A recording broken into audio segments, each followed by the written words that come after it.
আমরা অনেকে হয়তো গুগল ম্যাপ ব্যবহার করে থাকি, কিন্তু অনেকের কাছে অজানা গুগল কিভাবে এত সুন্দরভাবে রাস্তার ভিউগুলো নিতে সক্ষম হয়। এছাড়া 3D ম্যাপ কিভাবে তৈরি করে থাকে সেটা অনেকের কাছে অজানা। আগের দিনে আমরা ম্যাপ বলতে বুঝতাম একটি কাগজ, সেই কাগজে কিছু আঁকাউকি থাকবে, সেই আঁকাউকির ভিতরে কিছু নাম লেখা থাকবে, সেটির ভিতরে হচ্ছে ম্যাপ সীমাবদ্ধ ছিল। কিন্তু বর্তমান টেকনোলজি এতটা আপডেট হয়েছে যে গুগল ম্যাপে আমরা যখন কোনো কিছু নিয়ে সার্চ করি, কোনো একটি রাস্তা বা এলাকা, সেই রাস্তাটি আমাদের চোখের সামনে চলে আসছে। কোনো অচেনা রাস্তাকে আমরা স্ক্রিনের মাধ্যমে খুব সহজে চিনে ফেলতে পারছি। তো গুগল ম্যাপ কিভাবে কাজ করে, গুগল ম্যাপ কিভাবে তৈরি হয়ে থাকে, এই সবকিছু বলবো এই টিউটোরিয়ালটিতে। আমি ইমন, আপনারা দেখছেন আসা যাক ইন্ট্রো পর।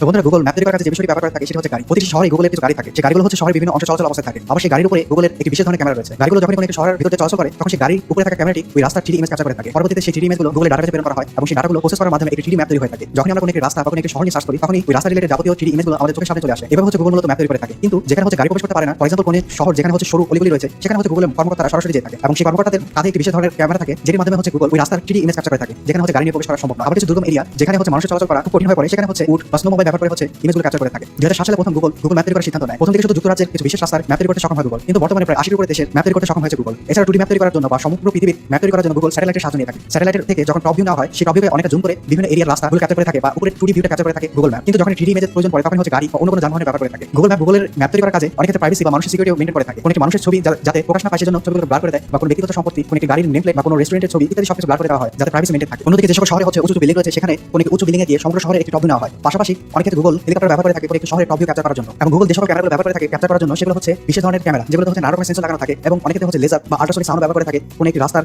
থেকে অন্য একটি রাস্তা দূরত্ব মাপার জন্য, বা কোনো একটি রাস্তা কতটুকু বাকি গেছে বা খাম্বা থেকে ওয়ালের দূরত্ব কত ইত্যাদি পরিমাপ করার জন্য। এর ফলে হচ্ছে আমরা দূরত্ব সম্পর্কে একটি সঠিক ধারণা পাই গুগল ম্যাপ থেকে। তো এই ছিল আমার ভিডিওটি দেখে যদি আপনারা কিছু শিখতে পারেন, তাহলে আমার ভিডিওটি লাইক করুন। আমি প্রতিনিয়ত টেকনোলজিক্যাল এবং সাইন্টিফিক নানা রকম ভিডিও আপলোড করে থাকি। ভবিষ্যতে ভিডিওগুলো দেখার জন্য আমাদের সঙ্গে থাকুন, সাবস্ক্রাইব করে।